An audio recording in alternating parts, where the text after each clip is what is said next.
Following Donald Trump's inauguration, his administration imposes a 100% tariff on all BRICS nations, Brazil, Russia, India, China, and South Africa, severely disrupting their economies.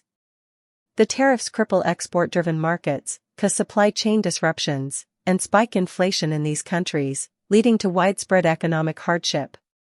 In response, BRICS leaders, frustrated by the punitive measures and the U.S.'s dominance in global finance, accelerate their plans to challenge the U.S. dollar's hegemony. They covertly develop and launch a new, unified monetary system, potentially a digital currency or a basket of BRICS currencies, designed to bypass the dollar in international trade. This system aims to reduce reliance on U.S.-controlled financial networks like SWIFT and could destabilize the dollar's status as the world's reserve currency, threatening America's economic influence and potentially causing volatility in U.S. markets. Your Excellencies, Heads of State and Government, Your Excellency Antonio Guterres, United Nations Secretary General, Heads of International Organization, ladies and gentlemen. At the outset, allow me to express my gratitude to President Xi Jinping and the government of the People's Republic of China for convening us today and for the warm hospitality that has been accorded to us. I am very pleased to join here in Beijing for the 10th anniversary of the Belt and Road Initiative. The BRI, which is a laudable ambition to connect Asia, Europe, and Africa, is a significant international cooperation initiative anchored in the principles of collective progress. I applaud President Xi for his vision in designing and launching the Belt and Road Initiative, as well as for the proposal of the 3 global initiatives of civilization, security, and development, aimed at building a community with a shared future. Excellencies, as a global community, we find ourselves in an ever-complex and crisis-prone world. We are confronted with a climate problem, structural shifts, and global insecurity. Concerted and collaborative efforts to address our common challenges have often helped us remain resilient. Hence, more than ever, we are called upon as global leaders to uphold the principles of humanity, justice, inclusivity, equity, and compassion in rising up to the occasion. I stand before you representing an ancient and historic civilization, Ethiopia, a country gifted with a robust and resilient population of over 120 million that drives Africa's fastest growing economy. Located in the home region, Ethiopia also serves as an important gateway between Africa, the Middle East, and the wider Asia. I also stand before you as a proud Africa that hails from a continent of 1.4 billion people, a continent with a thriving youth population that is propelling it to become a global economic powerhouse. Without a doubt, Africa is the next frontier market. Excellencies, historic relations between the African continent and China span 2,000 years. Sino-African relations can be traced back to the reign of Emperor Wu of Han. With the development of the Silk Road, exchanges between Africa and China became increasingly frequent and reached their peak during the Ming Dynasty. Admiral Zheng He's voyage to the Western Seas reached the east coast of Africa, bridging Chinese specialties such as ceramics and silk, and returning to China with many commodities. China has maintained diplomatic relations with numerous African countries since the Ming Dynasty. Sino-African ties today have grown exponentially, characterized by a commitment to mutually beneficial cooperation and respect for sovereignty. Through the BRI, these relations are delivering infrastructure developments across Africa, as well as helping to improve trade within the continent and with China. As the largest ever transnational infrastructure program, the BRI is therefore facilitating integration and sustainable growth. Large-scale investments in infrastructure and strengthened commercial ties have boosted the continent's economic development. With a rapidly growing population, the African continent is in high demand of sustainable and dignified development. And through BRI investments, many jobs have been created and livelihoods improved. Road and railway projects are linking previously unconnected places. People-to-people relations are being enhanced both within and across countries. The principle of connectivity inherent in BRI has also offered African countries with alternative sources of capital, technology, and skills needed for our modernization agenda.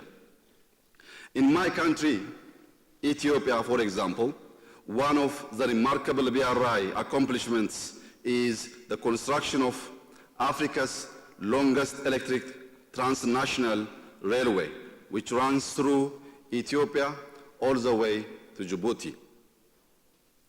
The line revitalized local and regional economies.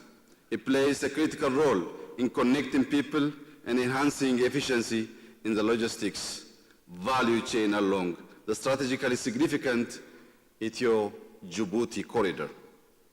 Excellencies, ladies and gentlemen, once a source of raw materials, Africa is now realizing its potential and capacity. A continent that has been sidelined until now is harnessing the demographic dividend, leveraging its natural endowments, and rapidly becoming a global economic, social, and political powerhouse. In the global arena, the inclusion of African Union as permanent member of the G20 is a long overdue recognition of the voice of a continent with 1.4 billion people. With around 85% of global GDP and roughly 75% of global trade represented by the G20, the African Union's entry will significantly enhance the continent's ability to raise and collectively address issues of development that excessively affect Africa. As inclusivity is becoming a necessary feature of multilateralism, I have no doubt that such reforms we are witnessing in the global fora will extend to include African countries as permanent members of the United Nations Security Council. It has been said that the flapping of the wings of a butterfly can be felt on either side of the world. The African continent in particular has suffered the consequences of the climate crisis as well as interstate conflict in other parts of the world. As a result, we cannot be idle observers in forums that affect our common well-being since they shape our fate. Excellencies, we recognize that peace and development are two sides of the same coin. They are mutually reinforcing. Inclusive and equitable growth is essential to sustain peace, and a culture of peace is essential to enabling sustainable grows. Initiatives like the BRI, when fully implemented to potential, invariably foster peaceful development. The power of integration resides in enabling schemes that bring people closer to intimate knowledge and understanding of one another. Ethiopia enthusiastically joined BRICS on January 1, 2024, marking a significant diplomatic and economic milestone. Prime Minister Abiy Ahmed spoke at the 16th BRICS summit in Kazan, Russia, describing the membership as a step toward a more equitable global order. Prime Minister Abiy Ahmed highlighted BRICS as a platform for inclusive multilateralism to address global challenges like inequality and crises. Abiy criticized imbalances in global financial institutions like the IMF and advocated for fair representation. He called for UN Security Council reform to secure permanent African seats, emphasizing justice and equity. He promoted inter-BRICS trade, investment, and AI collaboration, showcasing Ethiopia's young workforce, vast arable land, and renewable energy potential. Abiy highlighted Ethiopia's economic growth, projecting an 8.4% increase for 2024 to 2025, and cited the Green Legacy Initiative, which planted 40 billion seedlings, as evidence of sustainable development. He committed Ethiopia to advancing food security through cereal production and supporting regional stability. Abiy pledged Ethiopia's dedication to BRICS' vision of an inclusive multilateral world. Although his speeches were well received, some domestic critics argued he overlooked internal challenges like regional conflicts. Ethiopia's BRICS membership is seen as an opportunity to diversify its economy and amplify Africa's voice on the global stage. Following Donald Trump's return to power in 2025, his administration implements a sweeping and unprecedented 100% tariff on all imports from BRICS nations, Brazil, Russia, India, China, and South Africa, as part of a protectionist America First economic agenda. These tariffs, applied across all goods from consumer electronics to raw materials like steel and agricultural products, devastate the export-driven economies of the BRICS countries. In China, manufacturing hubs face mass layoffs as U.S. markets become inaccessible, while India's textile and pharmaceutical sectors suffer crippling losses.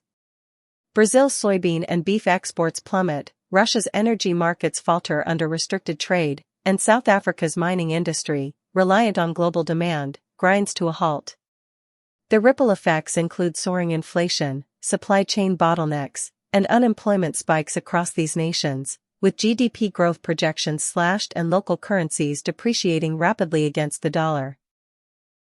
The tariffs also strain inter-BRICS trade, as higher costs for intermediate goods disrupt production. Public discontent grows, with protests erupting in major cities like São Paulo, Mumbai, and Johannesburg, while governments face mounting pressure to retaliate.